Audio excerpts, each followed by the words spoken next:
Good morning, students. Myself Pramod Sharma, continuing your English class. कल जैसा कि आपको आपकी इंग्लिश पोइट्री में chapter 1 the mountain and the squirrel शुरू कराया गया था, उसी क्रम में मैं इसका सेकंड पैराग्राफ आपको कंप्लीट करा रहा हूं।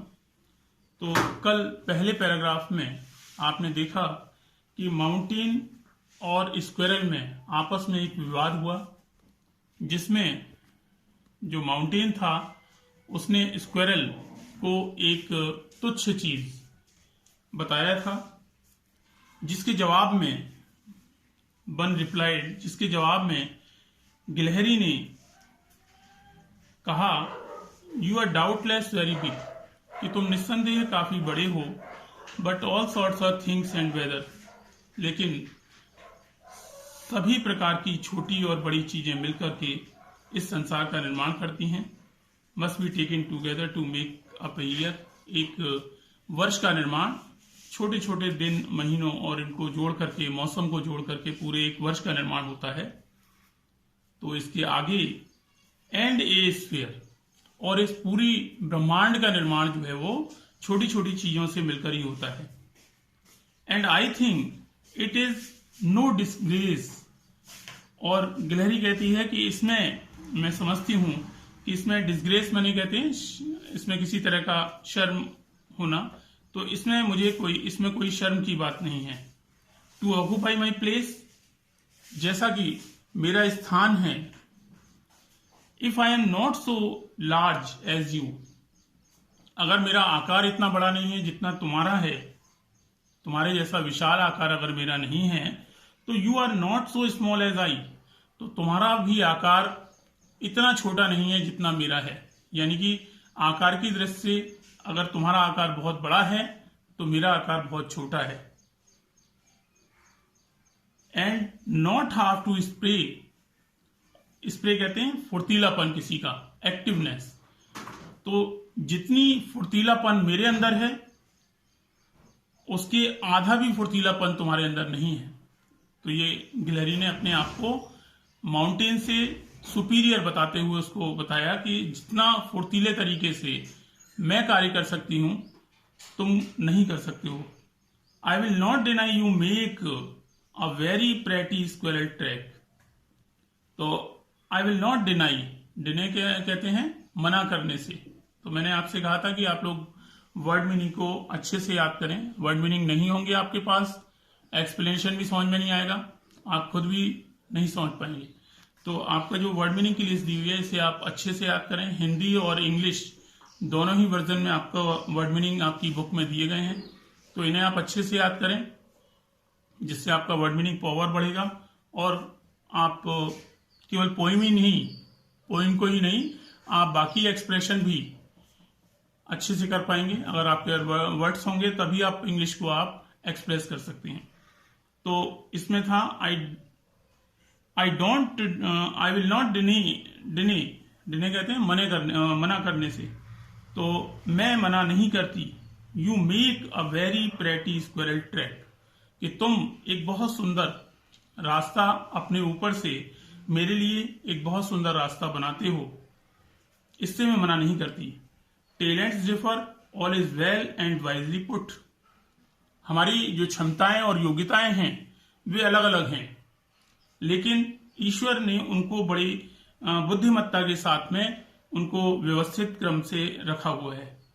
If I can not carry a forest on my back, अगर एक जंगल का भार मैं अपने ऊपर नहीं सहन कर सकती, नीदर कैन यू क्रैक ए नट, तो तुम भी एक छोटे से नट की कहते हैं अखरोट वगैरह को, तो तुम भी एक नट माने अखरोट को नहीं तोड़ सकते हो। तो ये गिलहरी ने अपने आप को माउंटेन से सुपीरियर बताते हुए अपने गुणों का वर्णन किया है। तो इस तरह से आपकी पोएम खत्म होती है। तो इसके बाद आप लोग इसकी एक्सप्लेनेशन को एक बार फिर से करके देखेंगे। वीडियो को आप दोबारा सुन के देखें, आपको लाइन टू लाइन आज इसका मीनिंग मिल जाएगा। इसके बाद आपका जो एक्सरसाइज वर्क में है वो फर्स्ट स्टेंजा इसका दिया हुआ है the mountain and the squirrel से लेकर के एंड ए स्फीयर तक। तो ये मैं पहले स्टेंजा का आपको क्वेश्चन आंसर है वो मैं आपको दे रहा हूं, और आप लोगों को एज ए होमवर्क बाकी का जो स्टेंजा है, इसके 2 स्टेंजा और बचते हैं आपके लिए, इसके क्वेश्चन आंसर आप लोग, एक ही स्टेंजा है इसमें, तो एक स्टेंजा आपके लिए है, आप लोग खुद इसके क्वेश्चन आंसर करेंगे। और कल मैं एक बार फिर से दूसरे स्टेंजा के भी क्वेश्चन आंसर आपको दूंगा, और आप उससे मिला के देखें आपने किस तरह से किए हैं और मेरा आंसर किस तरीके से किए हैं। आप लोग नेट से इसके आंसर निकालने की कोशिश ना करें, क्योंकि नेट पे जाकर देखते हैं तो इसकी कुछ आंसर्स गलत लिखे हुए हैं, तो आप उन गलत आंसर्स को नहीं समझ पाएंगे, ग्रामेटिकली फॉल्ट्स हैं उनमें। तो नेट पे जिसने भी डाला हुआ है वो गलत है आंसर इसके जो है, तो आप वहां से इसे कॉपी करने की कोशिश ना करें। तो मैंने इसको एक फर्निश वे में आपको आंसर्स दे रहा हूं इसके जो है, तो उन्हीं आंसर्स को आप कॉपी करेंगे अपने उसमें। तो ये पहला स्टेंजा इसके दिए हुए हैं, मैं इसके एक्सप्लेन कर देता हूं आपको। तो पहला क्वेश्चन इसमें दिया हुआ है कि write the name of the poem from which the above stanza has been taken has been selected, who is the poet of the poem. तो पहले इसमें पूछा गया है कि ये किस पार्ट से लिया गया है और इसके राइटर कौन है। तो इसमें आप अलग अलग लिख सकते हैं इसके आंसर को बाइफरगेट करके। The name of the poem is mountain and the squirrel, और poet of the poem is, इसका जो लेखक है वो कौन है, राल्फ वाल्डो एमरसन। तो आप इनके दोनों के आंसर्स को अलग अलग लिख सकते हैं। दूसरा क्वेश्चन आपका है विच words rhyme with each other in the above lines. ऊपर जो आपने लाइनें पढ़ी हैं उसमें कौन कौन से ऐसे शब्द हैं जो राइम कहते हैं तुकबंदी होना शब्दों की। तो आना और जाना, इनमें आपस में तुकबंदी है। इसी तरह से इंग्लिश में भी वर्ड्स में आपस में तुकबंदी पाई जाती है। तो तुकबंदी कहते हैं जैसे words squirrel rhyme with quarrel. तो स्क्वायरल और क्वेरल जब वर्ड हम प्रोनाउंस करते हैं, बोलते हैं, तो इनका जो प्रोनाउंसिएशन है वो लगभग एक जैसा है। स्क्वायरल और क्वेरल, प्रिग एंड बिग, इन दोनों की जो प्रोनाउंसिएशन है वो सेम है। Weather rhyme with together, weather और टुगेदर को जब हम बोलते हैं तो दोनों का जो बोलने का प्रोनाउंसिएशन है वो एक जैसा है। तो ऐसे वर्ड को हम क्या कहते हैं, राइमिंग वर्ड कहते हैं। तो आपको इस तरह से अपने पैराग्राफ से मैंने ये राइमिंग वर्ड दिए हैं, और भी राइमिंग वर्ड्स हैं अगले पैसेज में, तो आप लोग उनको अंडरलाइन करेंगे, और अगले पैसेज में जो क्वेश्चन दिया हुआ है इस तरह का, उसके आंसर को आप खुद ही लिखकर देखेंगे। और next question third, what is the mountain proud of. जो माउंटेन है उसको किस बात का घमंड है। तो इसका आंसर थर्ड है, the mountain has proud of its big size. तो पहाड़ को, जैसा कि आपने पोइम में पढ़ा, पहाड़ को किस पे घमंड था, अपने बड़े आकार पर घमंड था। तो यही हम आंसर में लिखेंगे, the mountain has proud of its big size. Okay, question number 4, what does the squirrel say to the mountain.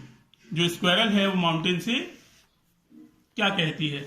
The squirrel said to the mountain, squirrel ने क्या कहा माउंटेन से, that he was doubtless very big in size, कि वह आकार में निस्संदेह है बहुत बड़ा है। तो आप सभी इस पोइम को दोबारा पढ़ेंगे और ये आंसर्स अपनी कॉपी में नोट करेंगे। That's all today, have a nice day.